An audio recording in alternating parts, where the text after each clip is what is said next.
Welcome back to Face the Nation. I'm John Dickerson. We're back with Susan Page of USA Today, Jamel Bouie from Slate, Julie Pace from the Associated Press, and Washington Post's Michael Gerson. Julie, I want to start with you. This was the week that Donald Trump met with Paul Ryan. Where do things stand in the Republican Unity Project at the end of this week? Well, we heard a lot of talk about unity. That was sort of the word of the week. At this point, it seems to be a bit of superficial unity because beneath the surface, there continue to be huge differences between the Paul Ryan wing of the Republican Party and what now is the Donald Trump wing of the Republican Party. But I think the fact that Trump came to Washington, had this closed-door meeting with Ryan, and got the speaker to come out and speak quite warmly about him was actually an accomplishment. And I think it showed that there is an effort underway on Capitol Hill to have lawmakers unify around Trump. And even a week ago, that was a big open question. I think we now see the direction that this is headed. Michael, give me your take on this in terms of what the party is going through. Is this a situation where all parties, it's a little messy getting unified? People say some things during the primaries, but then they all come together and row in the same direction. Is that what we have here, or? Well, I think that Ryan has laid the predicate for eventual surrender on this. I think that's the case. And I think that Trump is benefiting from extreme polarization in America. So a lot of people that thought that they were never Trump are very much never Hillary Clinton in the party. And they're making a short-term appeal on the Supreme Court. That all makes sense. But there's a long-term problem with having Trump as your nominee. I mean, Republicans have problems with immigrants, and he is proposing to get rid of 11 million people. They've got problem with women, and you look at the New York Times front page story, you know, this is a whole second front in the war on women that he represents. And so, I think that there's a short-term calculation, but then huge long-term risks for the Republican Party to confirm some of its worst, most destructive stereotypes. And that could take decades to get beyond. Which is what you see Paul Ryan struggling with, I think, because in the short term, you can't imagine the Republican Speaker of the House is not going to endorse the Republican candidate for president. I don't think that's a realistic scenario. But you see him struggling with trying to see if maybe he can pull Trump back a little bit maybe on some of his rhetoric or do something but he moderate didn't him get in some way. anything in return that I could tell. Right. There Well, was Paul Ryan there's no didn't. trade And here. there's no template for getting anything from Trump, right? Nobody who's opposed Trump in the past has gotten anything from Trump. But Paul Ryan is 46 years old. He's going to be around when Donald Trump is gone. And I think he's trying to figure out, what can I do that protects the Republican Party that I want to represent? Because I don't think Donald Trump is now a wing of the Republican Party. Donald Trump is the face of the Republican Party this year. Donald Trump defines the GOP, at least until November. So I think not rejecting Donald Trump kind of sets up this future Paul Ryan for kind of the same kind of failure. Because part of the problem, part of the reason Donald Trump could even win in the Republican primary is that the countervailing forces that could have existed, a large share of Latino Republicans or a large share of African-American Republicans just don't exist. You mentioned polarization, Michael. I think there's as much racial polarization in American politics as anything else that's produced Trump. And Trump himself is going to kind of reinforce that racial polarization. After '64, Goldwater essentially helped make African-Americans a permanent Democratic voting group. Trump can do the same for Latinos, right?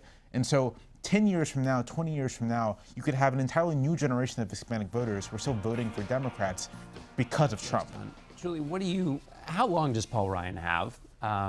He says he doesn't want fake unity, but at some point, doesn't he have to get to yes for a variety of reasons? But how long do you think that is? Well, he says this is going to be a long process. To Michael's point, I think that he will want something. I don't know what that will be, because there is so much difference between these two men in terms of style, in terms of tone, in terms of their vision for the party long term.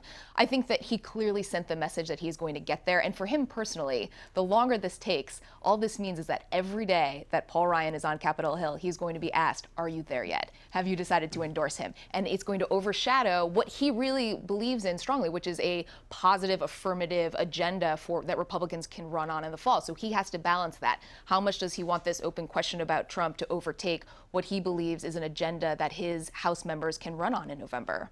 Michael, you've seen a president up close, what they look like, having worked for one. I was interested in Congressman King saying, well, if Donald Trump changes some positions on North Korea, on some other specific areas, he would feel more confident. Is that really all that this is about, is just getting the right positions on these issues?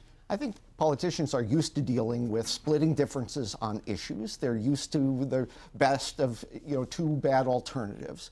But the question is here whether the Republican candidate for president is fit to be president, whether he has pursued a division and nativism at the center of American politics that could really change our public life in destructive ways, fundamental and destructive ways. And under those circumstances, you're not talking about this issue or that issue. You're talking about fitness. You're talking about, can this man represent America in the world? Can he represent all our citizens in this process? And those are open questions right now, given the way that he has gotten to this point. Jamel, what Reince Priebus and others would say is that, well, whatever questions people may have about Donald Trump and his fitness for the office, Hillary Clinton has, and we heard him say it today, has the same kinds of challenges. Is that a pretty good pushback to the point Michael makes? I don't think it's a good pushback at all. Hillary Clinton has a whole host of problems. She has, aforementioned problems in transparency. She has her tight connections to Wall Street. She has all these things that people on the left or right are justly upset about. But she is fundamentally a mainstream politician. She exists well within the categories of American politics. On policy substance, she's not that far from Barack Obama.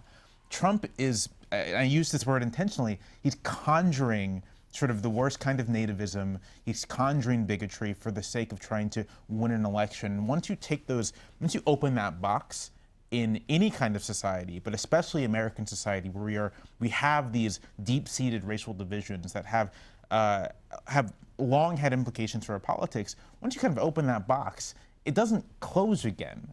And I think because of that, because Trump is bringing to the fore for the first time in decades, in an explicit way at least, some of the ugliest impulses in American life, I don't think it's just a matter of, oh, well, Hillary Clinton's worse. I mean, sure, she's a liberal and you don't like her, but she's not encouraging violence at political events. Right. Well, this gets to the whole calculus that Clinton is making in the general election, which is that voters in the end will want a mainstream politician, someone who does have experience in the political arena. Trump is clearly making a different calculation. He won out on that argument in the Republican primary. And I do think that it's risky for her in some degree, because she does have to try to inspire people. She does have to make them feel like she could come to Washington and shake things up, because in both parties, people want that. She just wants them in the end to come to this idea that you might not like her, you may think she has trouble with honesty, transparency, but she is at least fit for office. But this is exactly the wrong campaign for Hillary Clinton to be running in, right? She may end up winning, but it's an electorate that wants change. She represents continuity. She wants to outline policy positions, everything. Julie and I were talking about this. She's come out with some very interesting policies in the last couple of weeks, including Medicare for More. Absolutely not breaking through, because what breaks through is what Donald Trump says and how she responds to it. And that will be a dilemma for the next 6 months. How do you define a campaign on your own turf when he is driving the conversation? I want to pick up on that when we come back, but for the moment, we'll take a little bit of a break. We'll be back with our panel and much more.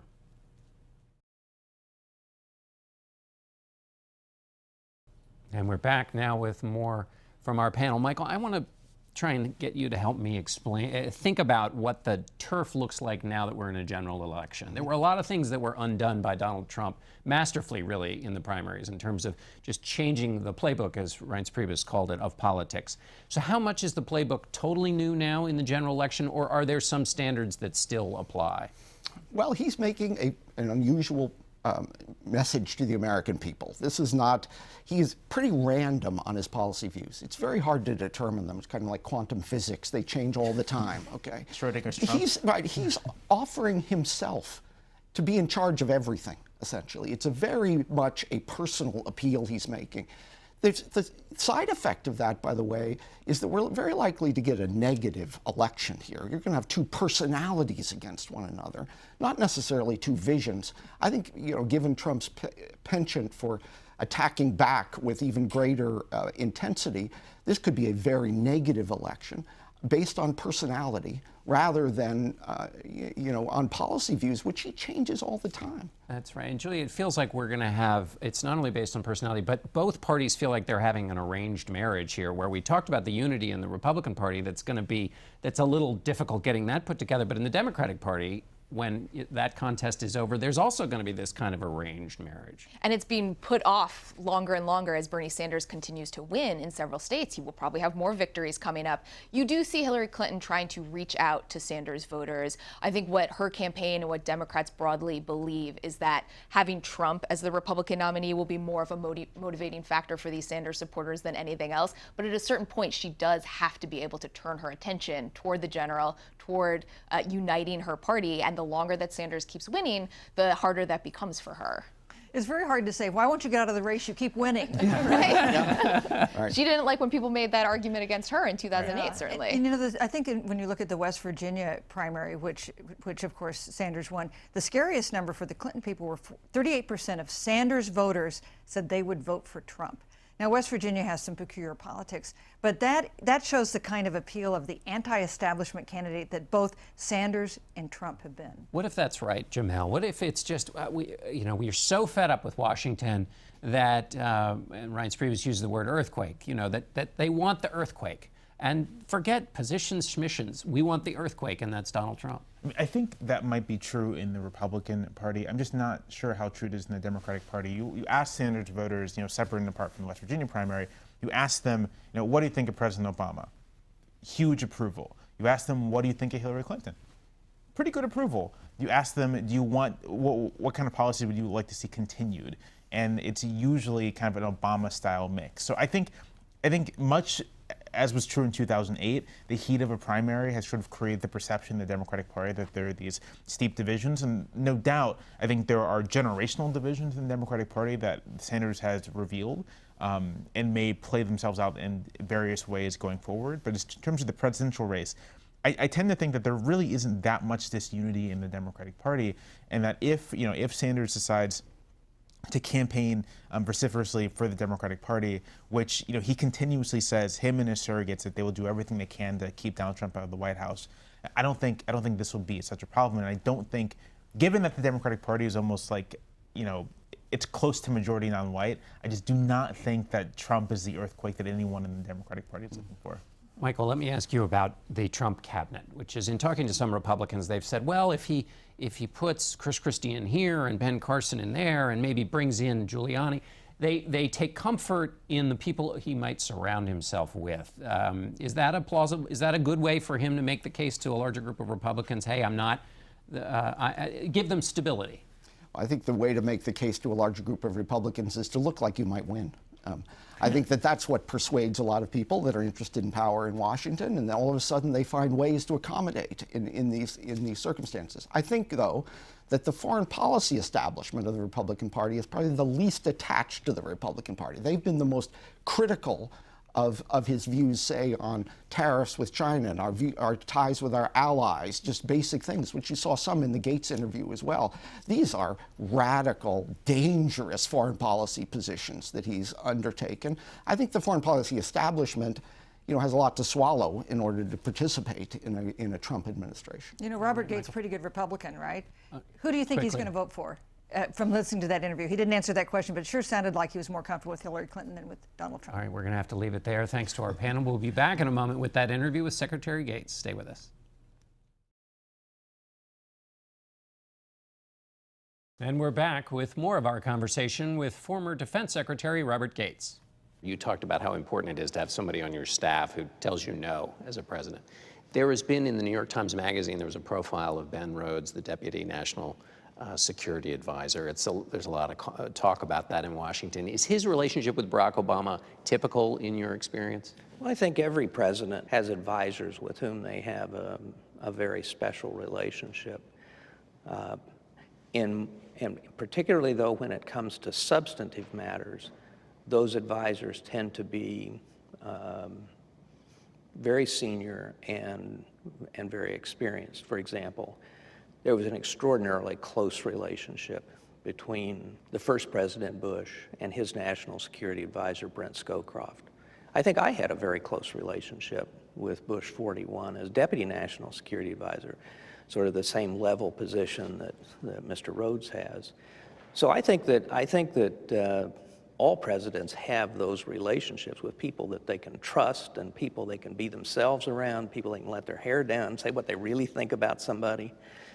The question is how much influence they have on the policymaking process and whether at the same time they're listening to the senior cabinet officers and others that they've appointed, presumably in whose judgment they also trust. There has been criticism of the Obama administration that they block or shape or try to shape the views of senior cabinet officials, and there's too much control by the NSC. Did you experience that in your days? No, I never had that problem, mainly because I just didn't let them.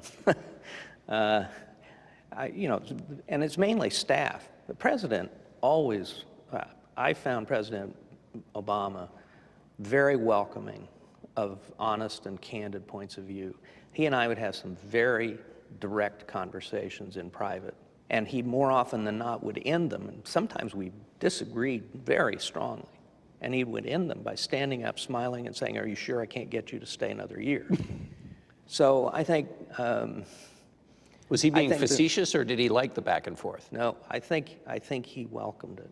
I think he found it of value. He obviously didn't decide my way all the time by any means, but I'm not sure how many people there are left in the administration at this point who are willing to have direct issues with him like that. I just don't know. One of the conclusions some have drawn in reading that article about the Deputy National Security Advisor, Ben Rhodes, is that he shaped the environment for the Iran deal, that he misled the public. Did you see that from your observation of the Iran deal and it's being sold by the White House? Well, I didn't have that sense. I thought some of the things the White House was saying in terms of believing that lifting the sanctions could over time lead the regime in Iran to change its stripes and become a normal country, if you will. I always thought that was a stretch, but I didn't have the sense that people were being manipulated. That was news to me from that article. In that article, you are a part of what Rhodes calls the blob of the American foreign policy establishment. What does that mean to you? The thing that struck me, and because there was also this kind of disdainful reference to the foreign policy establishment in an earlier interview that the president gave. And what intrigued me about it is the notion that the blob all has one point of view. I mean, the blob presumably includes Brent Scowcroft, who was deeply opposed to the Iraq war.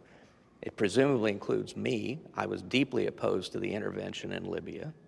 It presumably includes George Shultz, who's argued for getting rid of nuclear weapons, along with Bill Perry, former Secretary of Defense. So the blob is as diverse in its points of view as any group of people around. The one thing the members of that elite group have in common is experience.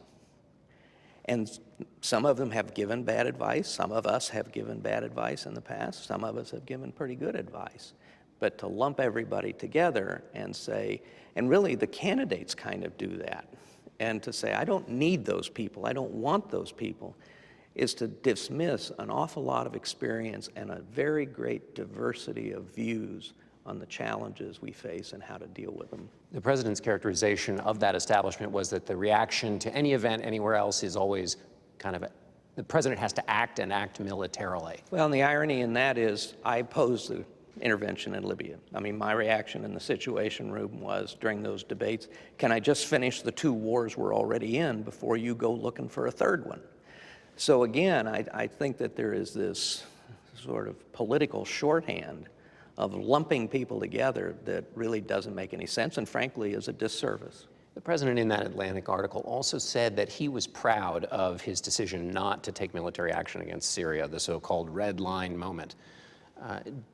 Other people have a different view. Is that something the president should be proud of, his decision not to act? I would separate that into 2 questions. Should he have laid down the red line in the first place? And having laid down a red line, or whether or not he laid down a red line, should he have taken military action? First of all, I believe that and always cautioned that presidents should be extraordinarily careful about issuing ultimatums or drawing red lines, because when the President of the United States does that, the rest of the world must know it is fatal to cross it. That when the United States makes a threat, it is not an empty threat. That said, so I don't think he should have ever made the threat in the first place, and I would have counseled him against it. Whether he should have used air power early on to either create safe havens or to ground Assad's air force, I think that's a debatable point. Should we send significant numbers of American combat forces into Syria? I would say absolutely not, and I agreed with him on that point. How different do you think Hillary Clinton's worldview is than Barack Obama's? Well, you know, they're as much as, or as to the extent that I've watched the debates and the commentary and so on, I haven't frankly seen a lot of discussion about foreign policy on the Democratic side. It was my experience in working with her that she was very tough-minded. And for example, when General McChrystal was asking for 40,000 additional troops in Afghanistan, she was very tough in support of what the general wanted. She also was an advocate for going into Libya. So I suspect, although we have not had a conversation since I left in almost 5 years, I would suspect that generally speaking, she is more hawkish than President Obama. Do you think with Hillary Clinton that politics gets in the way of her judgment? I did not. All I can say is that in the 2.5 years that we worked together, I never saw that. You mentioned in your book, in Duty, though, you mentioned that she said that her opposition to the surge during George W. Bush's administration was political. Well, senators have the luxury of taking positions because they have no responsibility. And and as I've said, I think that I was startled by that, but I never saw her take that position in the 2.5 years. I never saw her in that 2.5 years let domestic politics influence her recommendations to the president or her positions in the Situation Room. You think she can handle the job of the president? Yeah, again, I think it also depends in her case. Who is she going to surround herself with? And what are the policy options she's going to pursue? What would be her alternatives in places like Syria and with ISIS and how to deal with Putin and the Chinese and so on? And we just haven't heard much of that. Secretary Gates, thank you so much. Thank you, John. And we wanted to note that Ben Rhodes is the brother of CBS News President David Rhodes. We'll be right back.